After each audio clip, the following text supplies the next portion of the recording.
श्री गुरुदेव दत्त. नमस्ते स्वामी भक्तांनो. स्वामी साथ या चॅनलमध्ये आपले स्वागत आहे. पुढील काही दिवसांमध्ये आपण संपूर्ण श्री नृसिंह सरस्वती चरित्रामृत ऐकणार आहोत. यातील अध्याय 5 श्रीपाद श्रीवल्लभांचा पुनरावतार. यासाठी चॅनल सबस्क्राईब करा आणि व्हिडिओ जास्तीत जास्त शेअर करा. अंबिका नावाच्या ब्राह्मण विधवेला शनी प्रदोष व्रताचे पालन तू केलेस तर तुला आपल्यासारखाच ब्रह्मज्ञानी सर्ववंद्य व जगोद्धार पुत्र होईल, असा वर प्रभू श्रीपाद श्रीवल्लभांनी दिल्याचे आपण दुसऱ्या अध्यायात पाहिले. त्याचप्रमाणे तू पुढील जन्मी यवन बादशाह होशील व तुझ्या त्या जन्माच्या अंतकाळी तुझी माझ्याशी भेट होईल, असा जो वर रजकास दिला त्याचा तपशील आपण तिसऱ्या अध्यायात पाहिला. पुढे श्रीपाद श्रीवल्लभ आश्विन वद्य द्वादशीस कुरोपुरी समाधीस्थ झाले.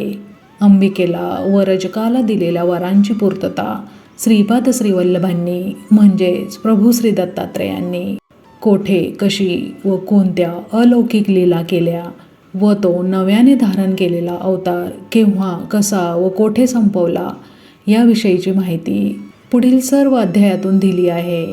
सुमारे 650 वर्षांपूर्वी विदर्भातील कारंजा नावाच्या गावात एक सदाचार संपन्न ब्राह्मण आपल्या पत्नीसह राहत होता. तो वाजसनेयी शाखेचा होता. वेद, उपनिषदे, पुराणे यांचा त्याने सखोल अभ्यास केला होता. त्याच्या पत्नीने एका कन्येस जन्म दिला. त्या कन्येचे जन्मनाव अंबाभवानी असे होते, पण माता पिता तिला अंबा म्हणू लागले होते व होता होता हेच अंबा नाव सर्वतोमुखी झाले. आईवडिलांकडून होत असलेल्या कोड कौतुकाच्या छायेत अंबेच्या वयाची पहिली 6-7 वर्षे कशी झर्रकन गेली हे तिलाच कळले नाही. पण मातेच्या नजरेतून ही तिची होणारी वाढ कशी सुटणार? तात्कालीन रूढीनुसार आणखीन 5-7 वर्षांनी तिचा विवाह करावा लागेल याची जाणीव त्या मातेस होती. याची पूर्वतयारी म्हणून त्या माऊलीने तिला स्वयंपाकादी गृहकृत्याचे शिक्षण प्रथम देण्यास सुरुवात केली. याचबरोबर हळूहळू सततच्या उपदेशांद्वारा स्त्रियांनी पाळावयाचे आचारधर्म, स्त्रियांची कुटुंबविषयक कर्तव्ये, व्रतवैकल्ये, देवधर्म वगैरे सर्व ज्ञान देऊन मातेने त्या बालिकेचे उत्तम गृहिणीत रूपांतर केले. एव्हाना अंबेने वयाची 12 वर्षे पार केली होती. हे सर्व शिक्षण अंबेस देत असताना तिच्या मातेत जाणवले की आपल्या मुलीचा ईश्वर भक्तीकडे विशेष ओढा असून शनी प्रदोष व्रताच्या पालनात ती तर अतिशय दंग होऊन जाते. विशेष जाणवण्यासारखी गोष्ट म्हणजे शनी प्रदोष व्रताची तिला जुजबी माहिती देताच एखाद्या निष्णात जाणकाराप्रमाणे कोठेही कसलीही उणीव न राहू देता पूजेची सर्व तयारी ती करू लागली. आजूबाजूचे सर्व जग विसरून ती अत्यंत तन्मयतेने श्री शंभू महादेवाच्या पूजेत दंग होऊन राहू लागली. या बालवयातील तिची ही उपासना वृत्ती पाहून मातेस आश्चर्य वाटू लागले. मातेच्या या मनाला असेही वाटू लागले की ही आपली कन्या कोणीतरी पूर्वजन्मीची श्री शंभू महादेवाची भक्त असून त्या जन्मीच्या सुकृताचा वारसा घेऊनच आपल्या पोटी जन्मलेली आहे. या कल्पनेने आपल्या व आपल्या पतीच्या वंशात अशा प्रकारे कोणी शनी प्रदोष व्रताचे पालन करत होते का या गोष्टीचा शोध घेण्याचा चाळाच मातेच्या मनाला लागला. तिच्या पोटी जन्मलेली ही मुलगी पूर्वजन्मी कुरोपुरात वावरलेली व श्रीपाद श्रीवल्लभांकडून शनी प्रदोष व्रत पालनानंतर तुला आपल्यासारखाच ज्ञानवंत, विश्ववंद्य, देवस्वरूपी पुत्र प्राप्त होईल असा वर प्राप्त करून घेतलेली भाग्यवान अंबिकाच होती हे त्या माऊलीस कसे कळणार व कोण सांगणार? आता अंबेस 13वे वर्ष लागले होते. तिच्या वडिलांनी वर संशोधनास सुरुवात केली. तिच्या मातेने आपल्या पतीस विनंती केली की शक्यतो भावी जावई आपल्या गावातला शोधावा, म्हणजे आपल्या सद्गुणी मुलीची व आपली वारंवार गाठभेट होत राहील. त्यालाही हा विचार रुचला व त्याने त्या दिशेने प्रयत्नास सुरुवात केली. त्या करंजा गावातील विवाहयोग्य वय झालेल्या तरुणांमधील माधव नावाच्या एका ब्राह्मण तरुणाने अंबेच्या मात्यापित्याचे चित्त वेधून घेतले होते. माधव शिवभक्त होता. तो सदाचारी, विनयशील व धर्मकर्मनिष्ठ होता. त्यालाच आपला जावई करावा असे त्या मात्यापित्यास मनोमन वाटू लागले. ही आपली इच्छा पूर्ण व्हावी म्हणून परमेश्वराची प्रार्थना करून त्यांनी माधवच्या घरी जाऊन विवाहाचा प्रस्ताव मांडला. माधवची व माधवच्या कुटुंबियांची अनुमती मिळताच विवाहाची पूर्वतयारी पूर्ण करण्यात आली. एका शुभ मुहूर्तावर अंबा माधव यांचा विवाह थाटामाटात पार पडला. अंबा आता पती घरी आली. विवाहानंतर काही दिवसातच तिने शनी प्रदोष व्रताचे पालनासाठी आपल्या पतीची अनुमती मागितली. माधव तर शिवभक्त होताच, त्याने ती परवानगी अत्यानंदाने दिली. याप्रमाणे सासरी आल्यावरही तिच्या या व्रतपालनात खंड पडला नाही. दोघेही पतिपत्नी मनोभावे कसलाही खंड पडू न देता श्री शंभू महादेवाची पूजा नित्यनियमानुसार करीत राहिले. होता होता विहोत्तर 15 वर्षांचा काळ गेला व 16व्या वर्षी अंबा गर्भवती झाली. तिला उत्तम डोहाळे होऊ लागले. तिची मुद्रा तेजपुंज दिसू लागली. तिच्या वागण्या बोलण्यात आश्चर्यकारक फरक पडला. पदोपदी होणारी तिची वागणूक, वेळोवेळी बोलले जाणारे तिचे बोल, ती जणू प्रखर धर्मकर्मनिष्ठ आहे, प्रखर ज्ञानवंत आहे असा ठसा पाहणाऱ्याच्या ऐकणाऱ्याच्या मनावर उमटवू लागले. होता होता 9 महिने संपले व प्रसूतीची वेळ जवळ आली.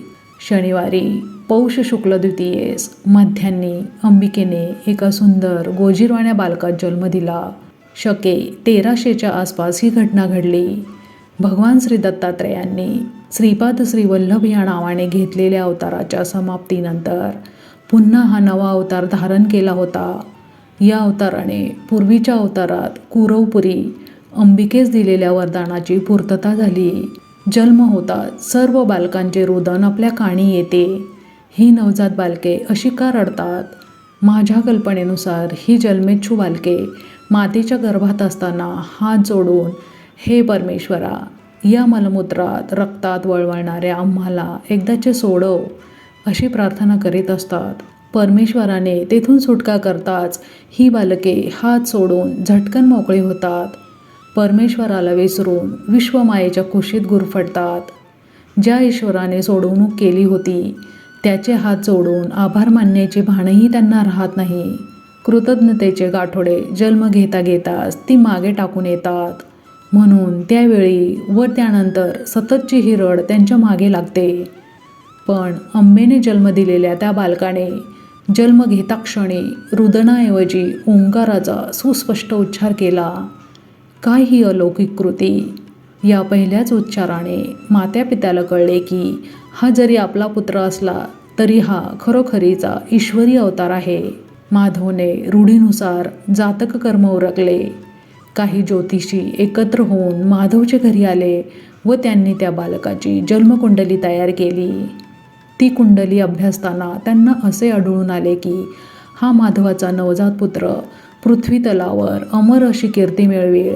ज्ञानात, नीती, धर्माचरणात त्याला कोणी प्रतिस्पर्धी असणार नाही व हा ज्या ज्या स्थानी जाईल ती स्थाने तीर्थक्षेत्रे म्हणून चिरंतन गाजतील.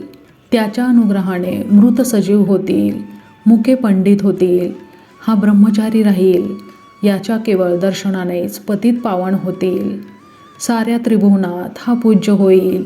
हे आपल्या बाळाचे भविष्य ऐकून मात्यापित्याचा आनंद गगनात मावेना. त्यांनी त्या ज्योतिषांना वस्त्रे, भूषणे व दक्षिणा देऊन संतुष्ट केले. 12व्या दिवशी बालकाचा नामकरण विधी पार पडला. त्याचे नाव शालग्रामदेव असे ठेवले गेले. पण जन्मताच त्याने केलेल्या उच्चाराच्या श्रवणाने तो नररूपधारी श्रीहरीच आहे हे मात्यापित्यात जाणवले होते. म्हणून त्यांनी नरहरी म्हणावयाचे ठरवले व पुढे पुढे नरहरी हेच नाव सर्वतोमुखी झाले. बाळ नरहरी आता 3 महिन्यांचा झाला होता. वाढत्या वयाबरोबर बाळाची भूकही वाढू लागली. पण ती त्याची वाढती भूक त्या मातेकडून पुरी होईना. मातेला याची खंत वाटू लागली. अपुऱ्या दुधामुळे आपले बाळ सुदृढ होणार नाही याची तिला जाणीव झाली. एके दिवशी सकाळीच बाळाला पाजता पाजता ही अडचण तिने आपल्या पतीस सांगितली व एखादी दाई व दुभती शेळी मिळवून बाळाच्या दुधाची सोय त्वरित केली पाहिजे असे सुचवले. माझ्या या देवस्वरूपी पुत्रास मी पोटभर पाजू शकत नाही हे माझे परम दुर्भाग्य आहे असेही ती पुढे म्हणाली. हे सर्व ऐकून उद्या सकाळीच व्यवस्था झालेली आढळेल असे आश्वासन माधवने आंबेस दिले. हा त्यांचा संवाद नरहरी मातेच्या मांडीवर पडून दूध पिण्याच्या प्रयत्नात असताना ऐकत होता. त्यांचा संवाद संपताच बाळाने मातेच्या मांडीवर चुळबुळण्यास सुरुवात केली व सहजगत्या हसत हसत मातेच्या स्तनाला आपल्या उजव्या हाताने स्पर्श केला. स्पर्श होताच अभूतपूर्व अशी पुत्रप्रेमाची लाट तिच्या मनी उसळली व वीज स्पर्श झाल्याप्रमाणे तिचा संपूर्ण देह थरथरला. पाहता पाहता तिच्या स्तनातून दुधाच्या धारा वाहू लागल्या. तिची चोळी भिजली. बाळ पोटभर चुरूचुरू दूध प्याला. ही त्याची अलौकिक लीला पाहून माता पिता दिडमूड झाले. बाळाला कोणाची दृष्ट लागू नये म्हणून त्यांनी ही घटना गुप्त ठेवली. दाईविना वा शेळीविना दुधाची पूर्तता नरहरीने आपली आपणच करून घेतली व मातेला सुखी केले. नरहरीने वयाच्या 6व्या महिन्यात पदार्पण केले. आता तो काही केल्या पाळण्यात झोपेना. त्याला भूमीच अतिप्रिय आहे असे दिसू लागले. तो भूमीवरच रममान होऊ लागला. या वयापासून जणू तो शय्या भूमितलम दिशोप्पिवसनम ज्ञानामृतम भोजनम या वैराग्य वृत्तीचे पालन करत होता. एवढे सर्व होत असताना ओंकाराशिवाय कोणताही उच्चार त्याच्या मुखातून होत नव्हता. आता तर तो वर्षाचा झाला होता, तरीही ओंकाराविना अन्य कसलाही शब्दोच्चार कानी येईना. हे पाहून मातापित्याला काळजी वाटू लागली. आपल्याकडून शनिप्रदोष व्रताचे पालन करताना काहीतरी लहानशी का होईना पण अजाणता चूक झाली असणार, म्हणूनच ईश्वर स्वरूप पुत्र होऊनही त्याचे बोबडे बोल ऐकण्याचे सुख आपल्याला मिळत नाही असे मातेला वाटू लागले. मातापिता कष्टी झाले. नानाविध उपायांनी त्याला बोलता करण्याचा प्रयत्न झाला, पण सर्व प्रयत्न विफळ ठरले. बाळा, बोलणारे, काहीतरी बोलणारे, तुझे शब्द ऐकण्यास हे कान आसुसलेले आहेत असे मातेने म्हणताच बाळ मातेकडे पाहून प्रसन्नतेने फक्त हसत राहायचा. आज ना उद्या चमत्कार घडेल, देवाची कृपा होईल व बाळाचे शब्द कानी पडतील या आशेने वाट पाहता पाहता दिवसांमागून दिवस, महिन्यांपासून महिने व वर्षांपासून वर्षे गेली. आता बाळाला 7वे वर्ष लागले. मातेला हे बाळाचे मौन असह्य झाले. ती देवापुढे बसून नित्याप्रमाणे प्रार्थना करत होती. नरहरी बाजूलाच कसल्या तरी तंद्रीत दंग होऊन बसला होता. त्याच्याकडे लक्ष जाताच सतत होणाऱ्या दुःखाचा आवेग तिला आवरता आला नाही. आर्ततेने ती देवाची विनवणी करू लागली. ती म्हणाली, देवा महादेवा, हे शंभू दयाळा, नाही रे आता सहन होत. माझ्या अपराधाबद्दल मला अन्य कोणतीही शिक्षा दे, पण माझ्या बाळाला मुका झालेला पाहण्याची ही जीवघेणी शिक्षा देऊ नकोस. त्याला एकदाच बोलता कर. देवा कृपाळा, नको रे इतका कठोर होऊस. आमचा आणखी अंत नको पाहोस. जिवंत असूनही प्रतिदिने हा मृत्यूचा अनुभव घ्यावा लागतो आहे. देवा, तुला माझ्या बाळाला बोलता करता येत नसेल तर प्रत्यक्ष मृत्यूच मला कवटाळू दे. या असह्य दुःखातून माझी एकदाची सोडवणूक कर. अशी देवाची आठवण करीत ती माऊली धाय मोकलून रडू लागली. नरहरी हे सर्व पाहत होता व आईचे बोलही ऐकत होता. त्याचा चेहरा कावराबावरा झाला. तो मातेपाशी गेला व मातेचे ते अश्रू तिच्या पदराने पुसू लागला. काही खुणा करून दाखवू लागला, पण मातेला त्याच्या खुणांचा अर्थ समजेना. फक्त त्याला आपले रुदन भावत नाही एवढेच तिने जाणले. बाळ लागलीच कोपऱ्यात असलेल्या लोखंडी खलबत्त्याकडे गेला व त्याने त्या खलबत्त्यास हात लावला. त्याचा तो हात लागताच तो लोखंडाचा खलबत्ता सुवर्णाचा झाला. मातेला आश्चर्य वाटले.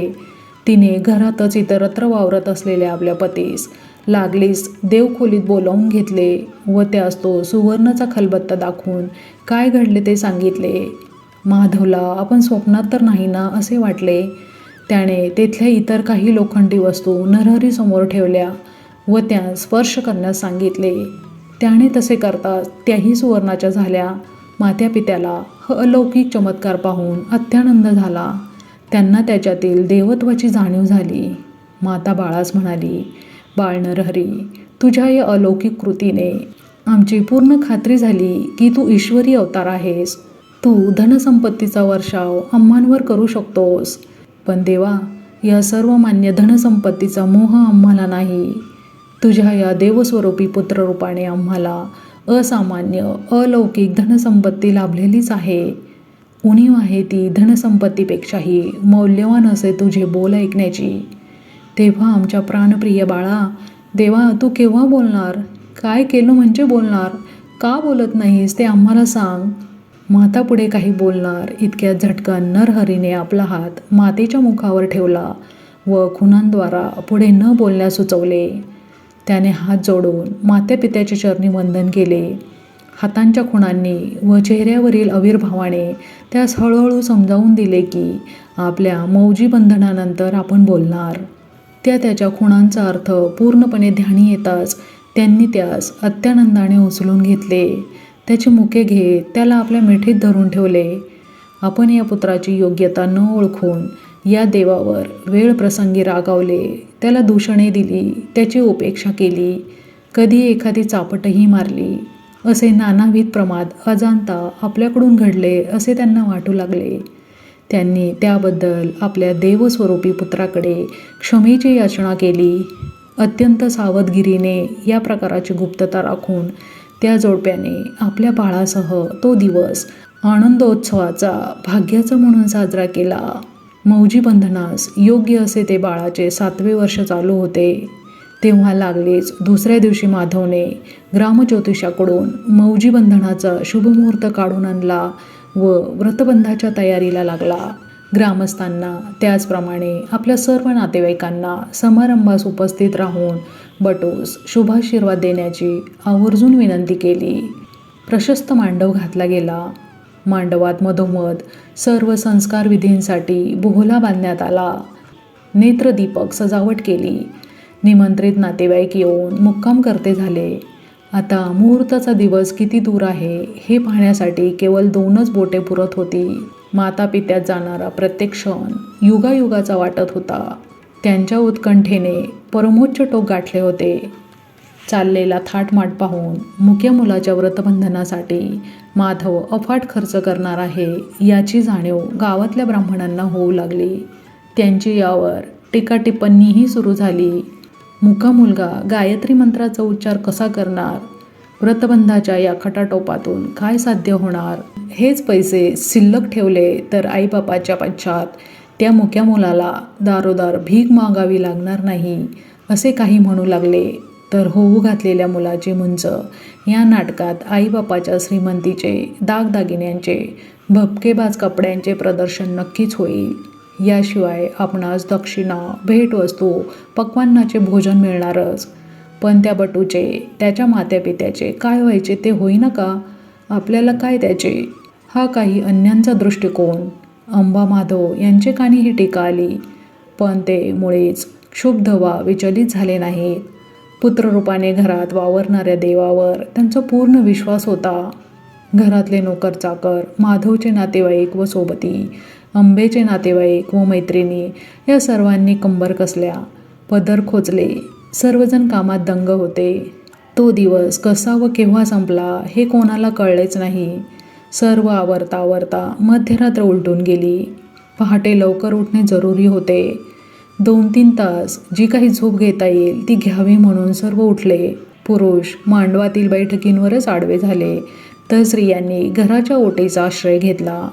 सर्वजण जरी निद्राधीन झाले तरी अंबा माधव यांना काही झोप येत नव्हती. पहाट होण्याची ती जोडी चातकासारखी वाट पाहत होती. होता पहाट झाली व तो परमभाग्याचा दिवस उजाडला. अंबा माधव उठून न्हाणी घराकडे गेले.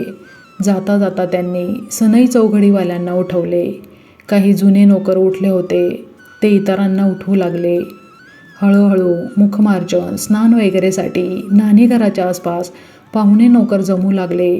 सनईच्या मंगलसुरांनी वातावरणाचा ताबा घेतला. न्हाणी शेजारी चुलीवर पाण्याचे हंडे चढू लागले. एव्हाना सर्व घर जागे झाले. सर्व मांडव जागा झाला. घराची, मांडवाची झाडलोट आटोपली.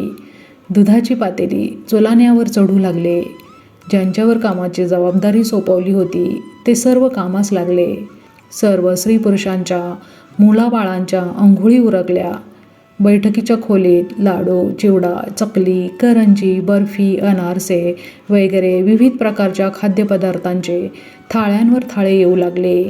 एक एक करता सर्वच पाहुण्यांची हजेरी तेथे लागली. फराळाचा यथेच्छ समाचार घेतला जात असतानाच बदाम, केशर, वेलचीयुक्त स्वादिष्ट दुधाचे पेलेही तेथे प्रवेशते झाले व आग्रहाखाली ते रिचवलेही जाऊ लागले. सर्वत्र आनंदाची, उल्हासाची लाट उसळली. बटू नरहरी तर आजच्या दिवसाची उत्सव मूर्ती, लोभस, गोजीरवाण्या, सतेज चेहऱ्याचा, नाके डोळे श्रीकृष्णासारखा दिसणारा पण गोरी कांती लाभलेला तो नरहरी उत्तम पोशाखाने सजवून अहेतुकपणे सर्वत्र फिरत होता. जो तो त्याला जवळ घेऊन त्याचे कौतुक करत होता व त्याच्या जन्मजात मुकत्वाची आठवण होताच अंतरी कष्टी होत होता. आता मौजी बंधनाच्या शास्त्रोक्त विधी सुरुवात झाली. निमंत्रितांच्या उपस्थितीने मांडव खच्चून भरला होता. आईवडिलांची व इतर सर्वांची उत्सुकता शिगेला पोहोचली. आईवडिलांना बाळाचे अमृतमय बोल ऐकण्याची उत्सुकता होती. इतरही जणांपैकी काहींना मुक्या बटूस मंत्रोपदेश दिल्यावर वा सुमंत्रित यज्ञोपवीताच्या धारणेनंतर काही चमत्कार घडतो की काय हे पाहण्याची उत्सुकता होती. काहींना माधव आंबेची सर्वांसमक्ष फटफजिती होणार याची खात्री वाटत होती व ती तशी झालेली पाहण्याची त्यांना उत्सुकता होती. पुरोहितांनी माधव, अंबा व बटूस देवघरात बोलावून घेतले. तेथे गणेश पूजन करून देवप्रतिष्ठा करण्यात आली. नंतर माधव, अंबा व बटू ही त्रयी बाहेर मांडवात येऊन बोहल्यावर बसली. पुरोहितांनी आता वेळ न दवडता मौजी बंधनाशी संबंधित असे शास्त्रानुसार करावयाचे सर्व संस्कार क्रमशः आटोपण्यास सुरुवात केली. हे सर्व विधी आटोपता चौलकर्म करून मेखला, अजीन व यज्ञोपवीत धारण केलेल्या व दंड घेतलेल्या त्या बटूला मंत्रोपदेश देण्याची वेळ आली. बटू मंत्रोपदेश घेण्यासाठी पित्यापाशी आला. पूर्ण विश्वासाने व अत्यंत उत्कंठतेने गायत्री मंत्राचा उपदेश करण्यास माधव सरसावला. त्याला मनोमन वाटत होते की आपल्या बाळाचे देवाचे शब्द आता आपल्या कानास धन्य करणार. अंबेने आपले नेत्र मिटून घेतले होते व आपले सर्व प्राण कानात एकवटले होते. लहानसा आवाज जरी बटूच्या मुखातून निघाला तरी तो ऐकू यावा यास्तव सर्वजण कान टवकारून उत्सुकतेपोटी शांत झाले होते. मुलाबाळांनाही रागवून शांत करण्यात आले. तो क्षण आला. पित्याने बटूचे व आपले मस्तक उपरण्याखाली झाकून घेतले. त्याच्या कानात मंत्रोपदेश सांगून त्याचा पुनरुच्चार करण्यास सांगितले व मोठ्या अपेक्षेने उपरणे दूर केले. बटू फक्त हसला. शब्दोच्चार कंठावाटे बाहेर न येऊ देता मनातल्या मनात तो काहीतरी म्हणतो आहे असे त्याच्या ओठांच्या हालचालीवरून दिसत होते. प्रत्यक्षात तो वदला काहीच नाही. पित्याचा चेहरा निराशेने उतरला. पण क्षणभरातच बटूने पित्याचा हात आपल्या हातात धरून दाबला व ओठ दाताखाली दाबून आपल्या उजव्या डोळ्याची उघडझाप करून दाखवली. माधव याचा अर्थ उमगला व समजला की श्रद्धेबरोबर सबुरी हवी. माधवने अंबेकडे पाहिले. तिचाही चेहरा निराशेने काळवंडला होता. तिला शांत राहण्यास त्याने सुचवले. ज्याच्या त्याच्या स्वभाव प्रवृत्तीनुसार उपस्थितांपैकी काहींना आपली निराशा लपवता आली नाही तर काहींना आपला छद्मी आनंद लपवता आला नाही. उत्सुकतेपोटी निर्माण झालेली शांतता आता विराम पावली. घडलेल्या प्रसंगावर हलक्या आवाजात गटागटातून विविध प्रकारचे भाष्य चालू झाले. माधव, अंबा यांनी तिकडे दुर्लक्ष केले. पुरोहित व्रतबंधाशी संबंधित होमादी पुढील विधी उरकत होते. आता बटूला मातेने भिक्षा देण्याची वेळ आली. तेजस्वी चेहऱ्याचा तो बटू संन्याशी वेशात काखेला झोळी अडकवून एका हातात छोटासा कमंडलू घेऊन तर दुसऱ्या हातात ध्वजायुक्त पळसाचा दंड धरून भिक्षेसाठी मातेसमोर उभा राहिला. मुकाच असल्यामुळे काही न बोलता त्याने मातेसमोर काखेची झोळी उघडून धरली. एखाद्या ज्ञानसंपन्न तेजपुंज अशा ज्येष्ठ संन्याशाची ती बालमूर्तीच आपल्यासमोर उभी आहे असे मातेस वाटले. प्रेमाबरोबरच अत्यादराने आशीर्वादांसह भिक्षेची पहिली मोठ मातेने नरहरीच्या झोळीत रिकामी केली. ही पहिली भिक्षा झोळीत पडताच अलौकिक चमत्कार घडला. तो मुका म्हणून सर्वज्ञान असलेला बटू अस्खलितपणे शब्दोच्चारपूर्वक ऋग्वेदाच्या ऋचा वदता झाला. बटूचा हा अनपेक्षित स्पष्ट आवाज ऐकताच जवळजवळ सर्वच अवाक झाले. जे दूर होते ते सर्व त्याचे पुढील शब्द ऐकण्यासाठी बोहल्यापाशी धावले. काही क्षणातच या चमत्काराची माहिती सर्व मांडोभर झाली व जो तो बोहल्याजवळ पोहोचण्यास धडपडू लागला. मातेकडून दुसरी भिक्षा मिळताच वर्षानुवर्षे सातत्याने वेदपठन करीत असलेल्या एखाद्या पंडितालाही लाजवेल अशा थाटात नरहरी यजुर्वेदाचे मंत्र उच्चारता झाला व तिसरी भिक्षा झोळीत पडताच तो तालमात्रांसह सुमधुर कंठाने सामगान करू लागला. मात्यापित्याचा तो संस्मरणीय असा परमोच्च भाग्याचा आनंदाचा क्षण ठरला. त्यांनी मनोमन शंभू महादेवाला कृतज्ञतापूर्वक नमस्कार केला. मातेने नरहरीला मिठीत घेतले, हृदयाशी कवटाळले. आपला आनंद मनात न मावून आपल्या नेत्रांवाटे बाहेर ओसंडून विश्वभर पसरत आहे असे तिला भासले.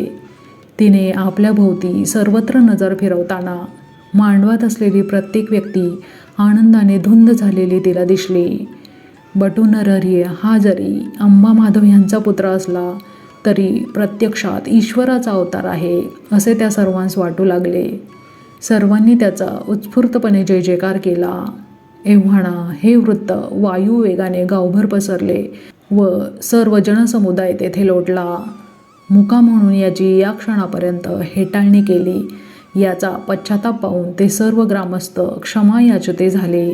आपली वये, आपली बुद्धी यांचा अभिमान बाजूला ठेवून अबाल वृद्ध स्त्री पुरुषांनी चरणी वंदन केले. त्याच्या मात्यापित्याबरोबर आपणही धन्य झालो असे त्या सर्वांना वाटू लागले. आपल्याजवळ अकस्मात उसळलेली गर्दी कमी झाली हे जाणवताच नरहरी मातेस उद्देशून म्हणाला, आई, धर्मशास्त्रानुसार ब्राह्मणाने मौजी बंधनानंतर विद्याभ्यासासाठी काशीस व तत्सम तीर्थक्षेत्री जाऊन गुरुच्या आश्रमात वास्तव्य केले पाहिजे.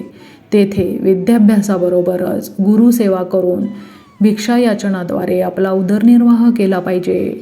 या आचारधर्माचे तंतोतंत पालन करण्याचा माझा विचार आहे.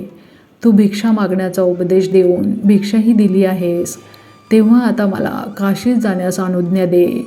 तू केलेल्या उपदेशाप्रमाणे वागणे माझे कर्तव्य आहे असे म्हणून त्याने मात्यापित्यास वंदन केले. मुलाचे हे शब्द ऐकून माधव तर गोंधळलाच. आंबेच्या डोळ्यांसमोर काळोखी येऊन तिची शुद्धच हरपते आहे असे तिला वाटले. क्षणभरातच तेथील त्या आनंदी वातावरणावर दुःखाची, काळजीची पडछाया पसरली. पतीचा आधार घेऊन आंबा कशीबशी उभी राहिली होती. थोडीशी भानावर येताच ती म्हणाली, बाळा, हे बोलण्यासाठीच का जन्मल्यापासून आजपर्यंत तू मौन पाळून होतास? थोड्याच वेळापूर्वी तुझ्या तोंडून वेदऋचा ऐकल्या. वाटलं की आता यापुढे तुझ्या तोंडून या घरात सातत्याने वेदघोष होतील व ते ऐकून माझे कान धन्य होतील. पण तू तर आमची निराशा करण्याचा निश्चयच करून बसला आहेस. नको रे असे करूस. एकुलता एक मुलगा तू आमचा. आमच्या वृद्धपणी आम्हाला सांभाळण्याची जबाबदारी तुझीच आहे ना. बाळा, असा निर्दयी होऊ नकोस, अविचार करू नकोस. तू येथेच राहून खूप विद्याभ्यास कर. तुझ्या शिक्षणासाठी तुझ्या इच्छेनुरूप तू म्हणशील तशी व्यवस्था तुझे पिताजी करतील. हा हट्ट सोडून दे. असे म्हणून दुःखावेगाने ती हुंदके देऊ लागली. तिला उभे राहणे अशक्य झाले. ती माधवच्या आधाराने खाली बसली. नरहरी पण तिच्यासमोर बसला व म्हणाला, आई, तुला कसे समजावू? मला गेलेच पाहिजे. इतरांप्रमाणे संसार करीत घरी राहण्यासाठी हा माझा जन्म झालेला नाही. जीवनाच्या या छोट्याशा चालीत मला पुष्कळ काही करायचे आहे. ते करण्यासाठी मला गेलेच पाहिजे. मी घरी राहून ते कसे शक्य होईल? मी गेल्याने तुम्ही निराधार होणार असे स्वप्नातसुद्धा वाटून देऊ नका. तो शंभू महादेव तुमचा चिरंतर आधार आहे. त्याच्या कृपेने तुम्हाला आणखी 4 पुत्र होतील व ते तुमची मनोभावे सेवा करतील. माझ्या शब्दांवर पूर्ण विश्वास ठेवा. माझे शब्द खोटे होणार नाहीत.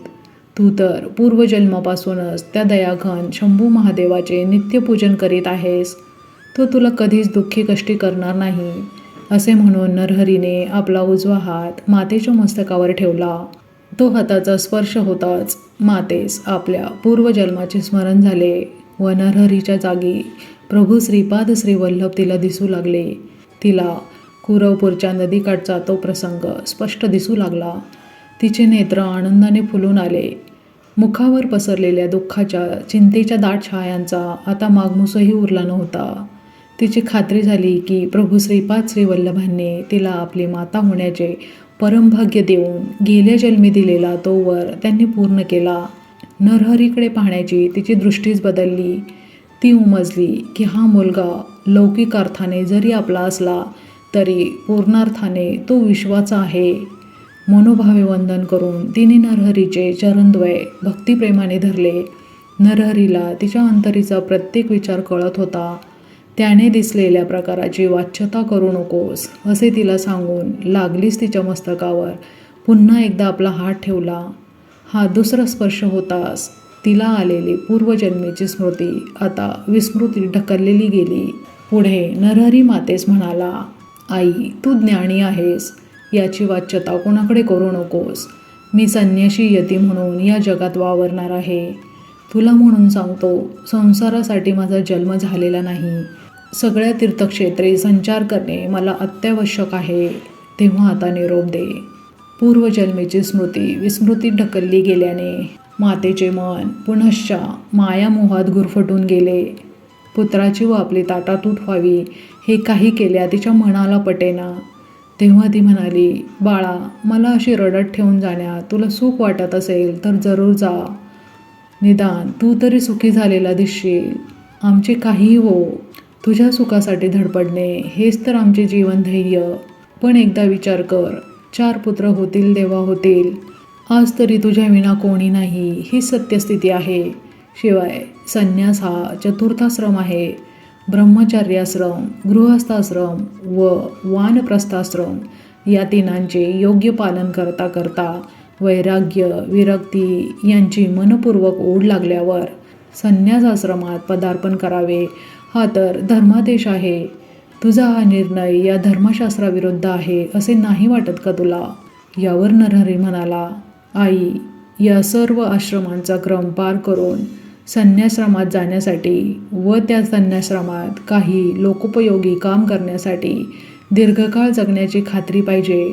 मानव प्राण्यासह प्रत्येक प्राणी जन्माला येतो त्या क्षणीच त्याच्या गळ्यावर अदृश्य असा मृत्यूचा हात ठेवला गेलेला असतोच असतो. तो हात केव्हा, कोठे, कशा अवस्थेत, परिस्थितीत आवळला जाणार आहे हे तो हात ठेवणाराच जाणे. मानवाला हे कधी कळलेले नाही व कधी कळणारही नाही. तेव्हा हा फास आकस्मितपणे आपली इच्छा असो नसो आपल्या नकळत बिनबोभाटपणे आवळला जाणार आहे याची जाणीव प्रत्येकाने सातत्याने ठेवली पाहिजे. मृत्यू किती समीप आहे वा दूर आहे हे कोणीच सांगू शकणार नाही. यास्तव मिळणारा प्रत्येक क्षणाचा आत्मोन्नतीसाठी पुरेपूर उपयोग करून घेणे हे शहाणपणाचे नाही का? आज नको उद्या, अथवा ते करण्याची वेळही नाही, पुढे करता येईल असे म्हणणाऱ्यांकडून कधीच काही घडावयाचे नाही व मृत्यूच्या अकस्मात पडणाऱ्या वज्रपंजाखाली ते गडप झालेले आढळतील हे पूर्ण सत्य आहे. तेव्हा जे काही करायचे ते अगदी याच क्षणापासून विनाविलंब केले पाहिजे. जीवनध्येयच ते असले पाहिजे. येणारा प्रत्येक क्षण हा मृत्यूचा आहे ही जाण ठेवून व त्या मृत्यूचे भय न बाळगता हाती पडलेला प्रत्येक क्षण ध्येयपूर्तीसाठी वापरणे हाच पुरुषार्थ आहे. जीवनाचे सार्थक यातच साठवलेले आहे. तेव्हा माते, तू नश्वर देहाचा मोह सोड, मायामोह दूर कर व कृपया मला अनुज्ञा दे. माता म्हणाली, बाळा, तू म्हणतोस ते सर्व खरे आहे, बरोबर आहे. कळतं पण वळत नाही अशी माझी स्थिती झाली आहे. पुत्रप्रेमाने माझे मन वेडे झाले आहे. असे म्हणून ती बोलायची थांबली व तिने मनात विचार केला की आजचा हा प्रसंग काहीतरी युक्तीने पुढे ढकलता आला तर पाहावा. कोणी सांगावे, वेळ जाता जाता बाळाचे विचार बदलतीलही. पण आजचा हा प्रसंग टाळूया. या निर्णयाप्रत येऊन ती नरहरीला म्हणाली, नरहरी, माझी अखेरची तुझ्या पायी एकच विनवणी आहे बघ. मातेची दीन होऊन केलेली ही मागणी फेटाळू नकोस. मला 4 पुत्र होतील व त्यांचा आधार मला मिळेल हे तर तू सांगितले आहेस. आज तुझ्याविना एकही पुत्र नाही हे तुला दिसतेच आहे. तेव्हा मला आणखी एक पुत्र होईपर्यंत तू थांब, तेवढा धीर धर. एक पुत्र झाल्यावर आम्ही तुला अवश्य परवानगी देऊ. यावर नरहरी उत्तरला, आई ठीक आहे, मी तुझा शब्द पाळीन. तू तुझा पाळ. तुला एकच का 2 पुत्र झाल्यावर मी जाईन, तोपर्यंत थांबेन. झाले ना तुझे समाधान? मातेने यावेळी शब्दांनी उत्तर न देता त्याला आपल्या उराशी कवटाळले. त्याच्या मस्तकावर आनंदाश्रूंचा वर्षाव केला. अशा प्रकारे त्या प्रसंगावर पडदा पाडून पुनश्च निर्भेळ आनंदाचा प्रत्यय सर्वांना आला. सुखातून दुःखाचा व दुःखातून सुखाचा जन्म होत असतो याचे प्रत्यंतर त्यांना मिळाले. आता नरहरी घरीच वेदाभ्यास करू लागला. काही महिन्यातच त्याच्या ज्ञानशक्तीचा प्रत्यय सर्वांना येऊ लागला. परिणामतः गावातले व इतर ठिकाणचे पंडितही वयाचा अभिमान न बाळगता त्याच्यापाशी बसून शास्त्राभ्यास करू लागले. त्याच्या कीर्तीचा डंका दूरदूरच्या गावीही वाजू लागला. होता होता वर्षभरात अंबा पुनश्च गर्भवती झाली. यावेळी तिने जुळ्या पुत्रांना जन्म दिला. अंबा माधव यांना आनंद झाला. नरहरीचा प्रत्येक शब्द पूर्णत्वाने खरा होतो याची प्रचिती पुन्हा एकदा आली. नूतनागमन केलेल्या त्या पुत्रद्वयांस 3 महिने होताच ईश्वर स्वरूप नरहरी आपल्या मात्यापित्यांसमोर हात जोडून उभा राहिला व म्हणाला, हे दोन्ही पुत्र पूर्णायुषी होतील. यानंतर आणखी 2 पुत्रांना जन्म देऊन तुम्ही एका कन्येस जन्म द्याल. तुमची इच्छा त्या शंभू महादेवाने पूर्ण केलेली आहे. मी वचन पाळले. आता माझ्या प्रयाणास अनुज्ञा देऊन तुम्ही वचन पाळा. नरहरीचे हे बोल ऐकून त्यांना पूर्वीप्रमाणे दुःख झाले नाही. कारण त्या वर्षभरात त्याच्या म्हणजेच त्या प्रभूच्या सहवासात त्यांची मनोवृत्ती पूर्णपणे पालटली होती. तो एक ईश्वरी अवतार आहे हे त्यांना पूर्णपणे पटले होते. त्याच्या प्रत्येक कृतीने ते त्यास जाणवत होते. तेव्हा त्यांनी त्यास भक्तिभावाने वंदन केले. माता म्हणाली, बाळा, तू तर देवच आहेस. तुझ्या इच्छेबाहेर आम्ही जाऊच शकत नाही. आम्ही मोहापोटी तुला सामान्य पुत्राप्रमाणे वागवले. तुझ्यावर वेळप्रसंगी रागावलो, रुसलो. या आमच्या सर्व प्रमादांबद्दल आम्हाला क्षमा कर. तुझ्या प्रयाणाच्या आड आम्ही येऊच शकत नाही. कारण विश्वकल्याणार्थ तुझा हा अवतार आहे.